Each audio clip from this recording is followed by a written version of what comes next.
안녕하세요. 오늘은 2021년 2월 5일, 2월의 첫 번째 금요일 아침입니다. 성인문예 교과서 중학 국어 1권을 펴시고 이 동영상 강의를 들어주시기 바랍니다. 지난 금요일 우리는 국어 1단원에서부터 7단원, 7단원 마지막 과를 마쳤습니다. 그래서 오늘부터는 1단원부터 다시 복습으로 들어가겠습니다. 먼저 차례를 보시면 1단원 새로운 시작, 2단원 만남, 3단원 살며 생각하며, 4단원 우리 글의 이해, 5단원 소설의 이해, 6단원 매체의 이해, 7단원 영화의 이해, 이렇게 7개의 대단원을 공부했습니다. 1단원 새로운 시작에는 새로운 길, 자기소개하기 2개의 소단원이 있었고요. 이 글을 통해서 우리는 늘 새로운 시작을 하며 새로운 희망을 품고 삽니다. 지금도 설레고 떨리는 기분으로 공부를 시작하고자 합니다. 이 단원에서는 시와 자기소개하기를 통해 새로운 시작에 대한 의미를 나누어 봅니다. 시작과 관련된 시를 운율에 맞춰 읽어보면서 새로운 시작의 설렘을 표현하고 자기소개하기를 통해 다른 사람에게 자신을 인상 깊게 소개하여 봅시다 라고 했습니다. 그래서 새로운 길, 시작에 관한 시를 운율에 맞춰 낭송할 수 있다 해서 3편의 시를 공부했습니다. 처음에 나온 시는 신영복님의 처음으로 하늘을 만나는 어린 새처럼, 처음으로 땅을 밟는 새싹처럼 우리는 하루가 저무는 겨울 저녁에도 마치 아침처럼 새봄처럼 처음처럼 언제나 새날을 시작하고 있다. 그리고 새로운 길 윤동주님, 내를 건너서 숲으로, 고개를 넘어서 마을로, 어제도 가고 오늘도 갈 나의 길 새로운 길, 민들레가 피고 까치가 날고 아가씨가 지나고 바람이 일고 나의 길은 언제나 새로운 길, 오늘도 내일도, 내를 건너서 숲으로, 고개를 넘어서 마을로. 그래서 이러한 시를 운율에 맞춰서 낭송할 줄 아는 학습을 했습니다. 운율이라는 것은 높낮이, 소리의 높낮이, 리듬을 타듯, 노래하듯 이렇게 읊는 게 운율에 맞춰 낭송하는 것입니다. 그 다음에 이제 정채봉님의 첫마음을 학습했습니다. 1월 1일 아침에 세수하면서 먹은 첫 마음으로 1년을 산다면, 학교에 입학하여 새 책을 앞에 놓고 하루 일과를 짜던 영롱한 첫 마음으로 공부한다면, 사랑하는 사이가 처음 눈을 맞춘 날의 떨림으로 내내 계속된다면, 첫 출근하는 날 신발끈을 매면서 먹은 마음으로 일을 한다면, 아팠다가 병이 나은 날의 상쾌한 공기 속에 감사한 마음으로 몸을 돌본다면, 개업날의 첫 마음으로 돈이 적으나 밤이 늦으나 손님을 언제고 기쁨으로 맞는다면, 세례성사를 받던 날에 빈 마음으로 눈물을 글썽이며 교회에 다닌다면, 나는 너는 나라며 화해하던 그날의 일치가 가시지 않는다면, 여행을 떠나는 날 차표를 끊던 가슴 뛰이 식지 않는다면, 이 사람은 그때가 언제이든지 늘 새 마음이기 때문에 바다로 향하는 냇물처럼 날마다가 새로우며 깊어지며 넓어진다. 그리고 학습 활동을 통해서 봄바람이라는 김억님의 시를 또 운율에 맞춰서 낭송을 했습니다. 봄바람 김억, 하늘하늘 잎사귀와 춤을 춥니다. 하늘하늘 꽃송이와 입 맞춥니다. 하늘하늘 어디론지 떠나갑니다. 하늘하늘 떠서 도는 하늘바람은 그대 일은 이내 몸에 넋들이 외다. 이렇게 해서 첫 마음에 관련된 시를 낭송할 수 있다라는 1단원 1단원에서 학습을 했습니다. 그리고 2단원에서 자기소개하기, 여러 사람 앞에서 나를 자신을 인상 깊게 소개하는 방법에 대해 학습을 했습니다. 다른 사람들 앞에서 자신을 소개할 때는 상대방에게 깊은 인상을 주는 것이 좋습니다. 어떻게 하는 것이 좋을지 내용과 방법, 자세 등에 대해서 생각해 봅시다 했습니다. 그리고 이 글은 박영숙님의 나를 소개합니다 라는 글을 읽었습니다. 이 글을 읽으면서 나를 소개할 때는 이름, 나이, 사는 곳, 소속, 성격, 취미, 관심거리, 살아온 과정, 사회활동, 장점과 단점, 이러한 것들을 상황에 따라라는 것은 내가 반상회에 가서 소개하는지 또는 동아리에 가서 나를 소개하는지 첫 학급에서 나를 소개하는지 이런 상황에 따라 내용이 조금 달라질 수 있습니다. 그리고 명함이 만약에 있다면 명함을 건네는 게 좋고 가볍게 인사를 하고 이름을 분명히 밝히는 것이 좋다고 했습니다. 그리고 사실대로 솔직하게 과장하거나 꾸미지 않는 것이 나를 인상 깊게 소개하는 방법이라고 했습니다. 그리고 나서 95세의 노인의 편지글을 읽었습니다. 65세의 직장을 잃으면서 이제는 이제 나의 인생을 놀면서 쉬면서 그렇게 살고자 했으나 95세가 되고 보니 65세는 충분히 시작할 수 있는 그런 나이더라 라는 실제 자기의 이야기, 수기로 쓴 95세 노인의 편지글을 읽어보았고요. 2단원 만남에서는 1. 느낌과 생각 나누기, 2. 소나기, 3. 인연 이렇게 세 글을 공부를 했는데요. 우리는 살아가면서 만남을 통해 다른 사람들과 경험을 나눌 수 있습니다. 사막에서 살아가는 유목민, 세계를 여행하는 여행자, 일생을 봉사활동에 바친 사람 등 우리가 직접 겪지 못한 많은 경험을 한 사람들이 있습니다. 한 사람이 할 수 있는 경험에는 한계가 있기에 우리는 다른 사람과의 만남을 통해 우리의 경험을 넓혀갑니다. 이 단원에서는 만남과 관련한 신문기사, 소설, 수필, 신문기사, 소설, 수필 등이 제시되어 있습니다. 이 글을 통해 사람들이 어떻게 자신의 생각과 느낌을 표현하고 다른 사람들과 그것을 공유하는지에 대해 생각해 봅시다. 그리고 우리의 삶 속에서 만남이 갖는 의미에 대해서도 생각해 봅시다 했습니다. 그래서 첫 번째 글로는 느낌과 생각 나누기, 하나의 주제에 대해서 다른 사람의 의견을 듣고 나의 생각을 말할 수 있는 겁니다. 우리는 대화를 통해서 서로의 생각을 이해하고 혼자서는 풀 수 없었던 문제를 해결하기도 합니다. 입양 문제를 통해 가족의 의미에 대해서 이야기해보고 서로의 생각을 키워나가도록 합시다 라고 했습니다. 글은 어느 부부의 장애아 입양 이야기였습니다. 그리고 이 장애아 입양 이야기를 통해서 입양에 대한 이야기 또는 재혼에 대한 이야기, 조론에 대한 이야기, 이런 이야기에 대해서 다른 사람의 의견을 듣고 나의 생각도 말할 수 있는 것, 이런 것이 이 단원의 학습 목표였습니다. 그 다음에 두 번째는 소나기, 소설이었습니다. 소설의 특징을 이해하고 자신의 생각과 느낌을 표현할 수 있다 했습니다. 소설의 특징, 소설은 있을 법한 이야기라고 했습니다. 소설은 현실의 삶을 바탕으로 꾸며낸 이야기입니다. 우리는 소설을 읽음으로써 직접 겪지 않은 일에 대해서도 주인공의 경험을 함께 나눌 수 있습니다. 첫사랑에 관한 소설을 읽으면서 자신의 경험을 떠올려 봅시다 라고 했습니다. 여기 황순원의 소나기에서 소년과 소녀의 첫사랑을 통해서 옛날의 나의 어렸을 적의 추억을 떠올려 보면서 나의 경험을 이야기할 수 있는 게 이 학습 단원의 목표였습니다. 그 다음에 세 번째, 인연, 수필을 읽고 작가의 개성을 파악할 수 있다.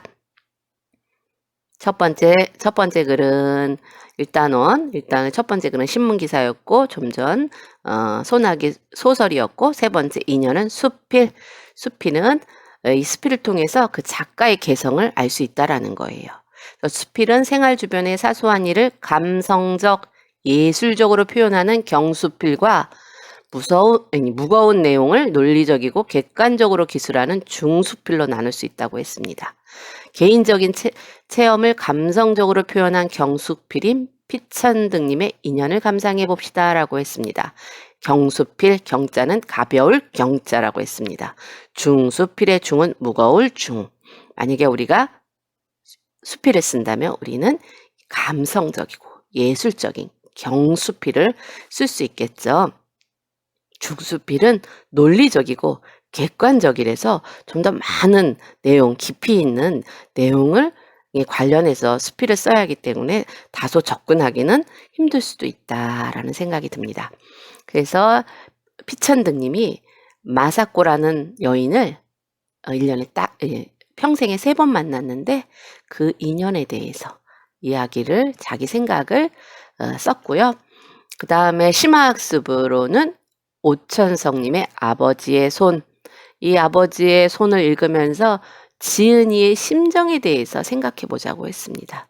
오천성님은 아버지에 대한 투박한 아버지의 손, 못하는 것 없이 정말 일도 잘하시던 아버지 손, 그러나 글을 못 써서 약의 뚜껑을 열지 못해서 안타깝게 운명하신 그 슬픔을 쓴 그 수필이었죠. 그 다음에 3단원 살며 생각하며 내가 살아보니까 마음속에 떠오르는 그림, 일기, 편지 이렇게 4편의 글이 있었습니다. 이 글은 우리 인생에는 희로애락이 녹아 있습니다. 기쁨과 슬픔이 공존하는 순간이 있을 수도 있고 사랑과 증오의 감정이 얽혀 있을 때도 있습니다. 이러한 때 인간은 글을 통해 자신의 감정을 표현하여 다른 사람들과 함께 생각을 나누곤 합니다. 자신의 감정과 생각을 담은 일상적인 글에는 대표적으로 일기와 편지가 있습니다. 일기는 매일 겪은 것을 기록하고 자신의 생각을 적을 수 있으며 편지는 다른 사람에게 나의 생각과 마음을 전할 수 있습니다. 그리고 성찰을 담은 수필과 풍부한 감성을 실은 시도 좋은 생활의 글입니다. 이 단원에서는 일상에서 자신의 감정을 표현할 수 있는 시, 수필, 일기, 편지, 시, 수필, 일기, 편지를 읽으며 자신을 표현할 수 있는 다양한 방법을 공부하여 보도록 합니다. 라고 했고요. 첫 번째 수필, 내가 살아보니까 수필을 읽고 글쓴이의 경험에 비추어 자신의 삶을 성찰할 수 있다. 글쓴이가 쓴 수필을 읽고 나의 삶을 돌아보면서 반성하면서 더 성숙한 사람이 되도록 마음다짐을 할 수 있다. 이런 게 학습 목표였습니다. 수필은 삶이나 자연에서 보고 듣고 느낀 것을 형식이나 내용에 제한을 받지 않고 자유롭게 쓴 글입니다. 수필을 읽고 나의 삶에 대하여 생각하여 봅시다. 라고 했습니다. 요 앞전에 피천등님의 인연, 거기에서 우리는 경수필, 중수필 배웠습니다. 요 수필은 경수필, 감성적이고 예술적인 이런 수필입니다.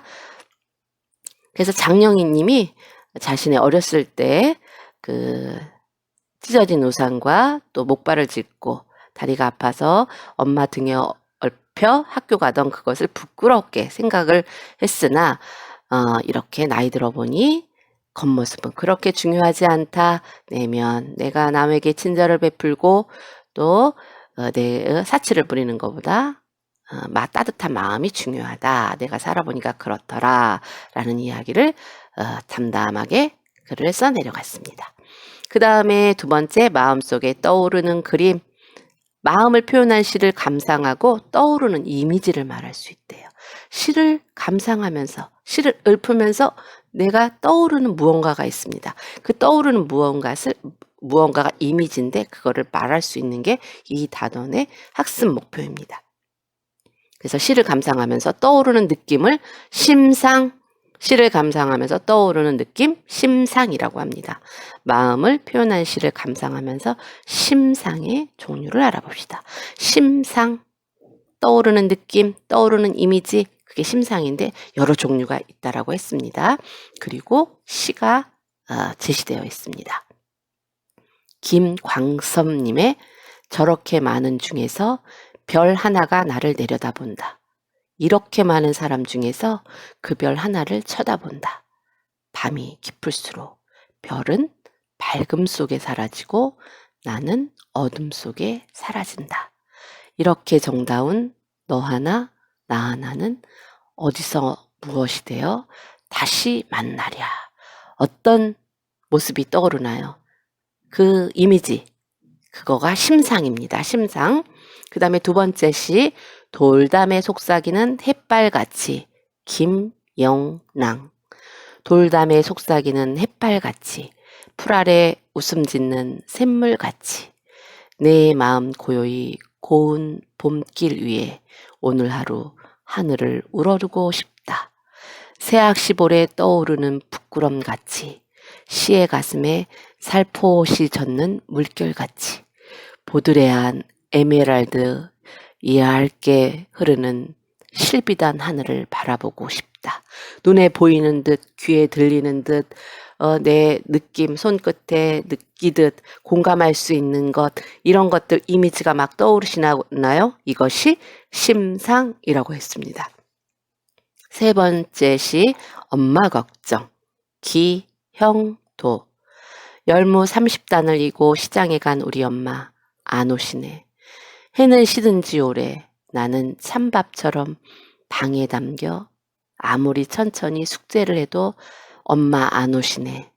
배춧잎 같은 발소리 타박타박 안 들리네.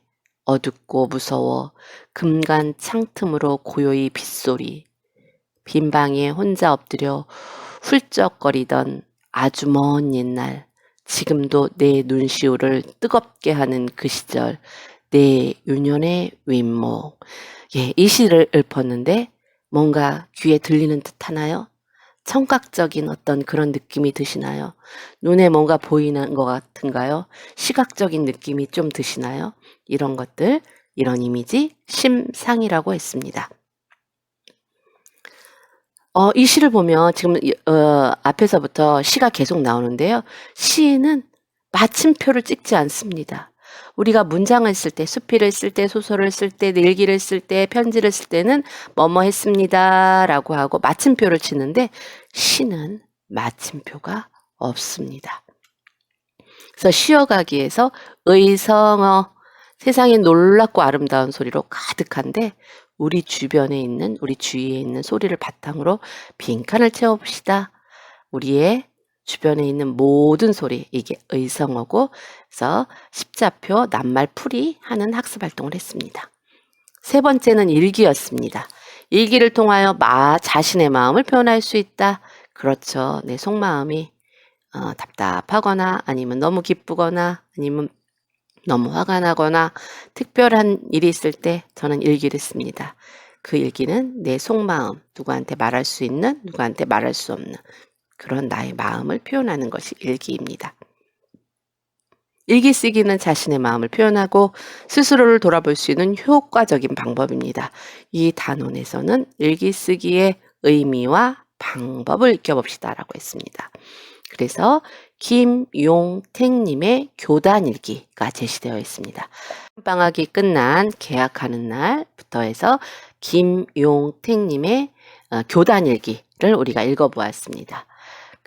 그래서 김용택님이 아이들로 인해서 기쁘고 슬프고 재미있고 유익한 그런 이야기들을 솔직하게 써주셨습니다. 그리고 또 수원제일 평생학교 우리처럼 늦게 공부하시는 늦가기 학생 김미라님의 또 일기글을 읽어보았습니다. 그리고 심화학습으로 이태준님이 일기의 의미에 대해서 생각할 수 있는 글을 읽어보았습니다. 그리고 네 번째 편지는 일정한 형식에 맞춰 마음을 전하는 편지입니다. 그런 편지를 쓸 수 있는 것이 이 단원의 목표였고 이 단원에 보면 도입 부분에 이런 이야기가 있습니다. 오늘도 나는 에메랄드빛 하늘이 환히 내다보는 우체국 창문 앞에 와서 너에게 편지를 쓴다. 요 거는 유치아님의 행복입니다. 제목이 행복이에요. 에메랄드빛 하늘이 환히 내다보는 우체국 창문 앞에서 편지를 쓰는 것이 행복이라고 유치아님께서 이렇게 표현해 주셨습니다. 편지라는 것은 상대방에게 전하고 싶은 말을 일정한 형식에 맞춰서 쓴 글입니다. 편지글의 형식과 특징을 알고 가족이나 친구들에게 편지를 써봅시다 라고 했습니다. 그리고 여기에서 읽은 글은 원희 아버지에게 라는 아주 오래전 병술년 1586년에 6월에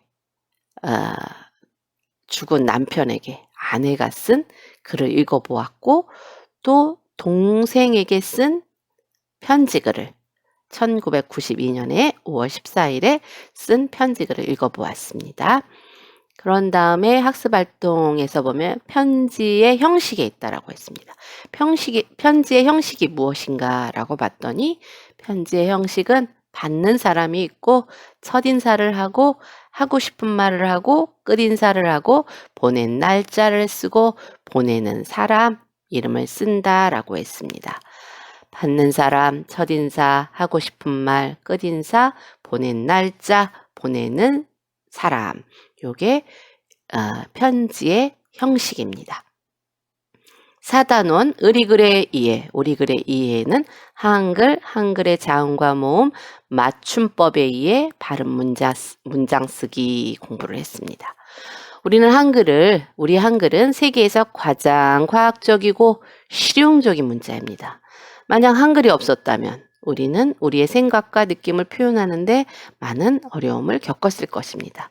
따라서 한글의 소중함을 아는 것은 중요합니다. 한글은 일정한 규칙과 약속을 정해놓고 있습니다. 이 규칙을 지키지 않는다면 혼란스러울 수밖에 없습니다. 따라서 어문 규정, 한글의 규칙, 어문 규정을 올바로 이해하고 활용하는 일도 매우 중요합니다. 이 단원에서는 한글 창제의 의미와 우수성, 그리고 한글의 구성 원리를 학습하고 우리 글을 올바르게 쓸 수 있는 한글 맞춤법에 대하여 학습하도록 합니다. 라고 했고요. 한글에서 우리 글의 우수성, 창제 원리에 왜 우수할까요? 우리의 한글은 컴퓨터 잡반에서 모음은 오른손, 자음은 왼손으로 칠 수 있고요. 이동전화, 핸드폰으로 쓸 때 능률적이고 그래서 디지털 시대에 앞서가는 떠오르는 문자다. 그리고 자음은 발음기관의 움직임과 에 따라서 본떠서 만들었다. 모음은 하늘, 땅, 사람의 모습을 형상화해서 만들었다. 그래서 영국의 리스 대학의 제프리 샘슨 교수가 이 기본 글자에 획을 더해 기역에다가 가운데다가 쫙 끄면 키읔이 되죠. 키읔이 되잖아요. 이렇게 획을 더해 동일 계열의 글자를 만든 독창성은 어떤 문자에서도 볼 수 없다라고 대단하게 많은 칭찬을 한 문자이라고 합니다. 그래서 우리의 한글은 다른 어떤 문자보다도 과학적이고 활용하기 편리합니다. 훈민정음 창제 당시의 상황에 대한 글을 읽어보고 한글의 창제 배경과 한글의 우수성에 대해 생각해 봅시다 라고 했고 훈민정음 서문을 읽어보았습니다. 글을 모르는 백성을 어여삐 여겨서 창제를 했다. 백성을 위해서 한글 창제를 했다라는 세종대왕이 이런 서문에 이렇게 밝혀 있고요. 그 다음에 한글의 자음과 모음, 우리 한글은 자음과 모음으로 구성되어 있고 복합자음, 복합모음이 있습니다. 한글의 자음과 모음의 이름과 순서를 익혀서 일상생활에서 올바로 활용해 봅시다 라고 했습니다. 이 세상에는 50여 종의 넘는 글자들이 있다라고 합니다. 우리의 한글도 그 중에 하나이지요. 우리의 기본 자음, 기역, 니은, 디귿, 리을, 미음, 비읍, 시옷, 이응, 지읒, 치읒, 키읔, 티읒, 피읒, 히읗. 기본 모음, 아, 야, 어, 여, 오요, 우유, 의, 이. 기본 자음과 모음이 있고, 복합자음, 쌍기역, 쌍디귿, 쌍비읍, 쌍시옷, 쌍지읒. 복합 모음, 에예, 에예, 와외, 외워, 외위, 의. 복합 자음과 복합 모음이 있다. 이런데 이런 게 한글 자모에 사전 배열 순서가 있다. 국어 사전을 찾을 때 순서가 있는데 자음은 기역, 쌍기역, 니은, 디귿, 쌍디귿, 리을, 미음, 비읍, 쌍비읍, 시옷, 쌍시옷, 이응, 지읒, 쌍지읒, 치읒, 키읔, 티읒, 피읒, 히읗 순서이고 모음은 아, 에, 야, 에, 어, 에, 여, 예, 오, 와, 왜, 왜, 요, 우, 워, 왜, 위, 유, 으, 의, 이 이런 순서로 배열되어 있다라는 것을 공부했습니다. 그리고 맞춤법에서 우리가 끊어 읽고 띄어 읽는 거에 대해서 공부했습니다. 말을 글자로 적을 때는 지켜야 하는 약속, 이것이 맞춤법이라고 했습니다. 그래서 한글 맞춤법의 원리를 이해하고 올바로 정확한 문장을 쓸 수 있도록 합시다 라고 했습니다. 그래서 한글 맞춤법의 원리, 임동훈 님이 쓴 글을 읽어보았고요. 한글 맞춤법의 원리는 한글 맞춤법은 표준어를 소리대로 적되 어법에 맞도록 하는 것이 원칙이다. 표준어가 있죠. 그것을 어법에 맞도록 하자라고 했고요. 그 다음 바른 문장 쓰기에서 문장 끊어 읽기, 문장의 구성 요소는 구성 단위는 음절, 낱말, 어절이 있다. 바르게 끊어 읽자. 등잔 밑이 어둡다 이렇게 읽지 말고 등잔 밑이 어둡다. 끊어서 읽고 띄어서 쓰자. 우리나라의 국기는 태극기다 이렇게 읽는 게 아니라 우리나라의 국기는 태극기이다. 이렇게 끊어서 읽어야 한다라고 했습니다. 그리고 한 번에 소리 낼 수 있는 소리 마디를 음절이라고 했는데 음절에는 모음만으로 된 음절, 자음과 모음으로 된 음절, 모음과 자음으로 된 음절, 자음과 모음과 자음으로 된 음절 4종류가 있다라고 했습니다. 띄어쓰기는 중요하다. 김철호님의 글을 읽어보았고요. 문장 부어도 공부했습니다. 글 속에서도 이게 물음표를 했는지 느낌표를 했는지 물어보는 건지 감탄하는 건지 그 표현에 따라서 그 쓴 거 문장부에 따라서 우리가 이해하는 게 다르기 때문에 물음표, 느낌표, 반점, 줄임표, 작은 따옴표, 큰 따옴표 이런 것들을 학습했습니다. 물음표는 물어볼 때, 의심이 날 때, 느낌표는 감탄을 했을 때, 누구를 부를 때, 반점, 열거할 때, 너무 막 긴데 중간에 쉬어서 한번 한 텀 쉬었다 가는 거 반점, 줄임표, 할 말이 많지만 이만 줄인다, 말줄임표, 작은 따옴표, 내 생각을, 이건 내 생각이야 라고 표현하는 것을 작은 따옴표, 큰 따옴표, 직접 대화하는, 말하는 것을 직접적으로 표현할 때, 이건 이거 말한 거야 라는 것을 큰 따옴표로 문장부어, 이러한 문장부어로 표현한다라고 했고, 이건 맞춤법이고, 이것은 규칙이라고 했습니다. 우리의 한글의 우수성을 보여준 사례를 심화학습에서 했습니다. 인도네시아 소수민족 찌아찌아족이 우리의 한글을 공식 문자로 채택을 했다라고 합니다. 그 다음에 5단원 소설에 의해 소설, 동의보감, 칼의 노래 2개의 소설을 통해서 소설을 이해하는 시간을 가졌는데요. 소설은 우리가 살아가는 세계를 바탕으로 흥미진진한 이야기를 담고 있습니다. 소설은 시대적 배경, 인물 간의 갈등을 바탕으로 한 여러 사건들로 구성됩니다. 소설 속 사건의 상황을 파악하며 읽기 위해서는 먼저 인물의 특성과 인물 간의 갈등 양상을 살펴보는 일이 중요합니다. 그리고 사건이 발생된 상황을 이해하기 위해서는 작품 속에 드러나는 시대적 상황과 그 시대 사람들의 삶에 영향을 준 다양한 요소를 살펴야 합니다. 이 단원에서는 소설 동의보감과 칼의 노래를 읽고 소설에 나타난 인물 간의 갈등과 시대적 배경을 이해하는 연습을 하도록 합니다. 라고 했습니다.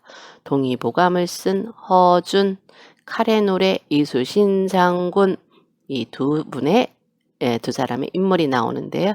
거기에 막 갈등이 있어요. 속으로 하는 갈등, 내적 갈등, 겉으로 상대방 다른 사람과 일어나는 외적 갈등, 그때의 시대적인 배경, 둘 다 조선시대 때인데 그때의 배경을 이해하는 학습을 했습니다. 소설 동의보감은 소설 속에 나타난 갈등. 소설에서 갈등은 이야기를 흥미있게 만들어주고 독자, 읽는 사람에게 긴장감을 불러일으키는 중요한 요소입니다. 따라서 소설을 감상할 때 갈등의 양상을 파악하는 일은 매우 중요합니다. 소설을 읽고 소설 속에 나타난 갈등을 파악하여 봅시다. 라고 했습니다. 그래서 이은성님이 쓴 소설 동의보감 허준은 과거 시험을 보러 가야 되는데 그 마을에서 환자가 많아서 환자를 살펴서 병을 낫게 해줄 것인가, 과거를 보러 갈 것인가, 내적으로 마음속으로 갈등하는 그런 모습을 보여준 소설 동의보감이었고요. 그 다음에 칼의 노래, 이건 이순신 장군에 대한 김우님이 쓴 소설이었죠. 소설에 드러난 시대적 배경, 조선시대, 소설을 제대로 감상하기 위해서는 작품 속 시대 상황을 정확하게 이해합니다. 시대 배경을 알게 되면 작품 속 인물의 생각과 행동을 더 쉽게 이해할 수 있고 더 깊은 감동을 받을 수 있습니다. 소설의 시대적 배경을 이해하고 감상하여 봅시다. 라고 했습니다. 그래서 이 김훈이 쓴 칼의 노래에 대한 서평, 그 글을 평했다라고 하죠. 평가를 그런 글을 쓴 게 있습니다. 남진우님이 고독한 실존주의자 인간 이순신에 대해서 쓴 김훈이었죠. 이순신이었지만 김훈 그 사람 자신이었다. 뭐 이렇게 이분이 서평을 했습니다. 그리고 6단원 매체에 의해 문자 매체에 의해 문자 정보의 활용, 광고 만들기 공부를 했습니다. 매체는 정보를 전달하는 그릇입니다. 우리가 친구네 집들이에 초대받았다고 생각해 봅시다. 친구네 집들이에 가기 위해서는 집들이를 하는 날이 언제인지 어떻게 찾아가는지를 알아야 할 것입니다. 이때 보통은 친구에게 전화를 걸어 집들이 하는 날과 찾아가는 방법을 물어봅니다. 또는 집들이 초대장을 통해 정보를 찾는 방법이 있을 것이며 인터넷 검색을 통해 친구네 집 찾아가는 길을 검색할 수도 있을 것입니다. 여기에서 전화, 초대장, 인터넷은 매체에 해당하며 매체에 따라 다른 정보를 수집할 수 있습니다. 이 단원에서는 다양한 매체를 올바르게 이해하고 매체에 담겨있는 정보를 활용하는 법에 대해 학습합니다. 우리 주변에 있는 다양한 매체를 살펴보고 그 특성을 비교하여 학습해 보도록 합시다. 라고 했습니다. 그래서 첫 번째 문자 매체의 이해, 다양한 문자 매체를 올바로 이해해 봅시다 라고 했고요. 책이나 사전, 기사와 같이 문자 매체의 성격에 따라 우리가 얻을 수 있는 정보는 달라집니다. 이 단원에서는 다양한 문자 매체를 올바로 이해해 봅시다 라고 했습니다. 문자 매체, 음성 매체, 영상 매체, 가 있는데 특히 문자 매체에 대해서 올바르게 이해해보자. 전문서, 백과사전, 신문기사 이런 문자 매체의 다양한 종류가 있습니다. 이 문자 매체의 성격에 따라서 하나의 주제, 김치라는 하나의 주제, 그거에 대해서 다른 정보를 줄 수 있다라는 것을 우리가 학습했습니다. 두 번째는 문자 정보의 활용. 우리 일상에서 접하는 문자 정보를 상황에 맞게 활용할 수 있다. 우리 생활 속에서 문자 정보를 담고 있는 안내문이나 공고문 등을 자주 접하게 됩니다. 이 단원에서는 안내문과 공고문을 이해하고 목적과 상황에 맞게 활용할 수 있도록 합니다. 했습니다. 홍보문, 안내문, 공고문 이런 정보들을 우리의 상황에 맞게 활용해 보면 좋겠죠. 우리는 많이 문자 정보를 활용하고 있습니다. 어쩔 때는 불편하고 어쩔 때는 유용하고 문자를 정보를 잘 취득했을 때, 잘 읽었고 잘 이해했을 때는 문자 정보를 좀 더 활용할 수 있겠죠. 그다음에 광고 만들기, 광고문 쓰는 방법과 창의적인 광고문을 만든다. 광고는 자신의 생각을 알리고 설득하기 위한 것입니다. 다양한 광고를 보고 광고 속에 담긴 생각들을 이해한 후 창의적인 광고를 만들어 봅시다라고 했습니다. 그리고 마지막 영화의 이해, 내 마음의 풍금, 마라톤 두 편의 영화 시나리오를 통해서 영화를 이해하는 시간을 가졌습니다. 그래서 저마다 극장과 영화에 대한 추억을 하나씩은 가지고 있을 것입니다. 그만큼 영화는 우리에게 친숙한 장르입니다. 영화는 중요한 예술 장르 중 하나이기도 합니다. 문학, 연극, 미술, 음악 등 다양한 예술적인 요소가 모여 있다고 해서 우리는 영화를 종합 예술이라고 합니다. 연극이 희곡을 바탕으로 이루어지는 것처럼 영화는 시나리오를 바탕으로 제작됩니다. 희곡이 연극에 필요한 무대장치, 대사, 지문 등을 담고 있는 반면 시나리오는 희곡처럼 대사와 지문뿐만 아니라 영화 제작을 위한 다양한 내용을 담고 있습니다. 이 단원에서는 영화 내 마음의 풍금과 마라톤의 시나리오를 학습함으로써 영화와 시나리오에 대한 이해를 하도록 합니다라고 했습니다. 그래서 내 마음의 풍금 시나리오를 통해서 시나리오의 특징을 알고 감상해 보았습니다. 그래서 시나리오는 영화의 상영이나 드라마의 방영을 목적으로 하는 글로서 촬영에 필요한 대사, 음향 효과, 몸짓 등에 대한 설명을 담고 있습니다. 시나리오만 읽어도 장면을 상상하여 볼 수 있습니다. 각 장면을 상상하여 보며 이 시나리오를 읽어봅시다. 그래서 시나리오를 읽었고 대사가 있고 지문이 있고 대사는 직접 말하는 거고 지문은 어떻게 행동하라는 그런 내용을 상세하게 적어 놓은 글이었다. 그래서 홍현이와 수아 선생님의 짝사랑에 대한 이야기, 내 마음의 풍금 시나리오를 재미있게 읽어보았습니다. 그래서 거기에 주요 용어들이 있습니다. 그 용어들도 한번 읽어보았고요. 그 다음에 마라톤이라는 영화를 통해서 시나리오를 읽고 사건의 전개, 사건의 흐름, 줄거리를 정리할 수 있는 거에 대해서 학습했습니다. 시나리오는 사건을 대사와 지시문을 통해서 이야기한 것입니다. 시나리오를 읽으며 장면을 상상하여 보고 사건의 전개를 정리해 봅시다라고 했습니다. 심화학습으로는 영화 제작기, 영화 황보출 그녀를 소개합니다. 읽어보았습니다.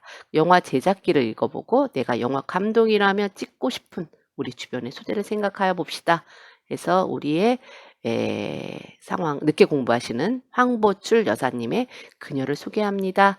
라는 영화를 찍은 신지민 작가의 영화 제작기 글을 읽어보았습니다. 이렇게 해서 우리는 1단원에서부터 7단원까지 국어 공부를 했습니다. 국어의 실력이 쑥쑥 향상되었을 거라 믿으며 오늘 여기까지 마치고요. 다음 시간에는 간략하게 문제 풀이를 해보는 시간으로 강의를 준비하도록 하겠습니다. 수고 많으셨습니다. 안녕히 계세요.